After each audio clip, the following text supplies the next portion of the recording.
I've been doing this now for almost 8 years, if not more. And there's one car I always drive, and I always have fond memories of it. To the point where, if I think of a car to buy, this car's always on my top 3. Which is weird, because its engine goes against things that I particularly like. This is the Mini Cooper S 2024. Let's talk about it.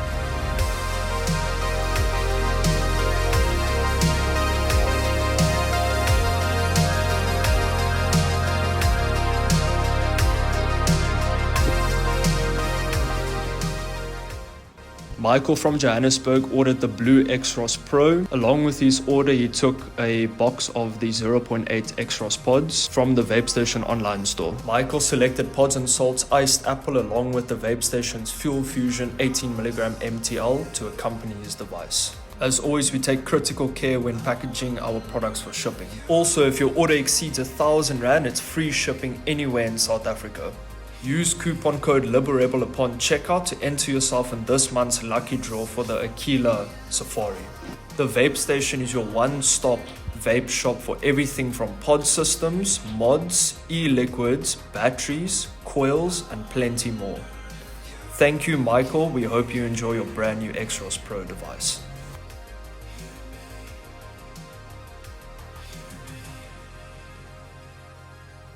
Hello everyone, welcome to a new video. So, I've been driving this Mini Cooper S for a week now. To be honest with you, a good friend of mine just bought this car about a month ago. He said he has to take the keys, drive the car for a week and do a few videos, let me know what you think about the car. And, you know, every time I drive a Mini, I fall in love with it purely because of its energy. This car has such an energetic feeling to it. It's such a high octane car. It always feels so ready to impress you, ready to make you smile. There's just a puppy dog, playful characteristic here that so many other cars lack. You have a 2-liter turbocharged engine, 141 kilowatts and around 280 Newton meters of torque. Honestly, I thought it was more for some reason, and I confused this car with the John Cooper Works, which is just over 170 kilowatt. And I must say, the car doesn't feel as fast as I remember. The 1.6 liter, which was the R series, this is the F series Mini Cooper. This is the 3rd gen F series, the last. There's actually a 4th generation now Mini Cooper that just launched. Not 4th, but I say 4th, I mean a brand new Mini Cooper, all new design, all new interior. This is still the F56. The 1.6 liter engine always had this like aggressive characteristics. This engine is way more smoother, way more silkier, a lot more refined than the Peugeot unit that was in this car before. This is now a full-on BMW B47 engine, if I'm not mistaken. This is a 2-liter B47 or B48, and the performance is, geez, really quite nice. The ground is a bit damp, so the wheels are spinning up a little. It's actually got a light heat flash there. That's mated to a 7-speed dual clutch transmission. Before I talk performance and suspension things further, I just want to talk quickly overall looks of this car. Now, the 2024 Cooper S, you had the option of going a black style package, black mirror caps, black badge, black tailpipes, black rings around the headlights, black what else was black on this car? The black streaks on the side, like black door handles. They basically blacked out all the chrome on this car, except for the chrome here by the bonnet area, on top of the bonnet. Now, this 2-liter engine is covered by a clamshell bonnet, the famous Mini clamshell that I also really like. I love how quirky it looks when you open up the hood. Such a weird design. And then you obviously the proud twin power turbo badging on the engine cover. Let me just straighten my thoughts here. This car has got a few options on. So you've got the Apple CarPlay, Android Auto unit. You also have the dual sunroofs, which is over 11,000 rand option in this car. And these optional wheels as well. They are 205 wrapped in Michelin tires. They are 17s or 18s. It looks good. I don't think it looks as good as the previous gen, the R56. For me, that was a pretty car. It was beautifully proportioned. This car being slightly longer and slightly wider does make it look a bit more broader, a bit more muscular than the previous one. It's definitely works for a lot of people. I'm not gonna lie, it's definitely not an ugly car. I think it looks fantastic, but I prefer the R56. Funny story with the R56. One of my dreams was to buy one here on the channel and do some quirky content with it, because that Peugeot engine is a nightmare from what I can understand. They have massive issues, and I wanted to run one here for a few months and see what it was like, but I never really got that moment or opportunity. Now, this car isn't fitted with the Harman Kardon sound system, and a lot of you are probably going, Nani, yes, but you know, you're very audio orientated. The sound system is really not bad at all. To tell you all the truth, it actually sounds bloody good. Bass is nice, mid-range is nice. Treble can be a bit harsh because there's no tweeters, so you have the woofer having to make treble and mid-range and a little bit of mid-bass also to fill the gap between the subwoofers that are under the seat. And it's all controlled via this infotainment here in the center, which is BMW, so super easy to use. You can use a touch screen, or you can use the control here in the center. I only use that because I don't like putting fingerprints on the touch screen. This car is from a time where everything was physical. You have this aeroplane style switches everywhere. It makes me feel like I'm starting a jet every morning when I have to go somewhere by pushing the start button. You've got your sport mode, your mid mode, and your green mode, which is for your economy. And you've also got two cup holders, a quirky little gear lever, which I like to use because it's not like those fiddly ones that Hyundai is fitting to their cars. You've also got a physical handbrake and an armrest here in the center. This car must be spec with this auto. It's a bloody good auto. 7-speed dual clutch, lightning fast to use, not very jerky at all.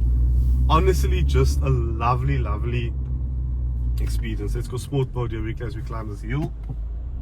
Let's go first gear. Need to go more at the engine.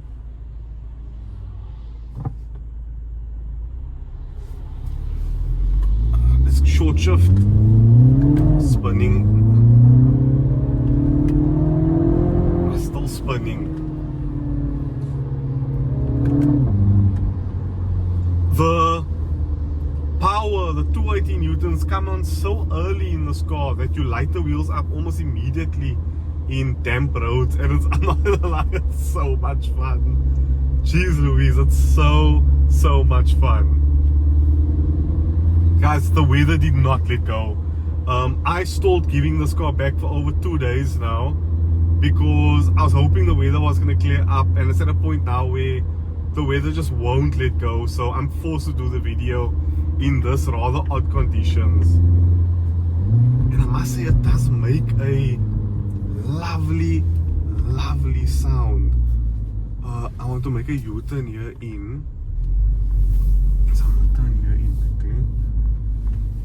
I think I can go up and around. Just see. So I'm gonna go back down this road here to check the performance. Come out of the way here. Again, a lovely sound. No pedals behind the steering wheel, which I find a little bit strange. Yes, so I don't know if the owners obviously drive the car like this, because I've been averaging in this car 7.5 liters per 100 kilometers. I've been taking it so easy because, yes, that's so much fun. Oh, this is so much fun. The balance coming into a turn, the car just feels so light on its feet, so agile, so willing to make you smile. That's saying speed trap because I'm driving a bit quickly. That's lovely. It doesn't have the characteristics of the old Peugeot motor, which used to pop and crack out of the back. But okay, that motor was a nightmare to maintain, but this is so much fun. Turning into turns again, look at this, absolutely effortless.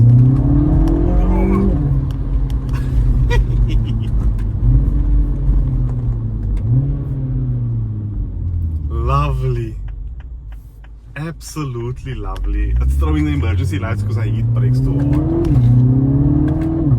Lovely. Okay, let me settle down quickly. This roads, guys, it's too bad to be doing performance driving, and I don't want to crash this man's car. He literally just bought it like a month ago.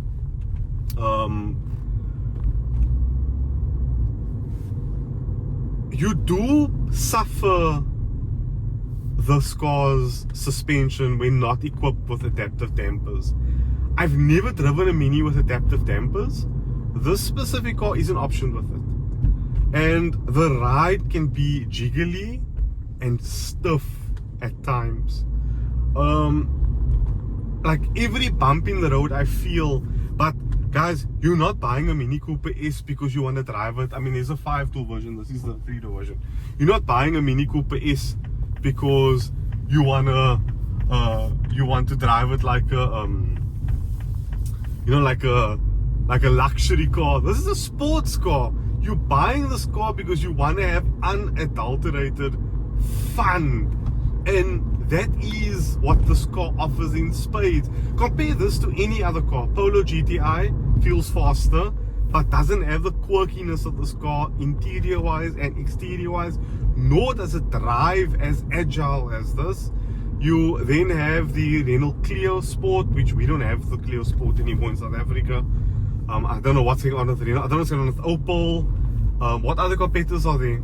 I can't even think of competitors because all the competitors is lacking at the moment when it comes to these mini hatches. Toyota has the GR, and that's R1 million car. I mean, this car aspect is just under 500,000 rand, or just over if you want to go Harman Kardon and stuff like that. And because this is the outgoing model, you can get good deals on these cars now. So yeah, let me pull over here and just see if there's anything else I want to talk about. Let's just let it idle a little bit because I don't want the turbo to heat soak. Do I like the Mini Cooper? Yes, I love it. I like the way it sounds, and I'm not particularly fond of 4-cylinder cars, but this sounds fantastic. Same like a Golf 7 GTI and a Golf R, you've got that nice sound. This doesn't make the popping sound again between gears, doesn't do the farting like the old version used to do. The 2024 models definitely toned back a bit because of all the particulate filters and things like that to fit to this car. Other than that, I want one. Man, I don't want to give this car back. I really don't want to give this Cooper S back. Anyway guys, thank you all so much for watching this video. Check out the VapeStation down in the description box below. I hope you all enjoyed this content. Be free, be you, live a rebel.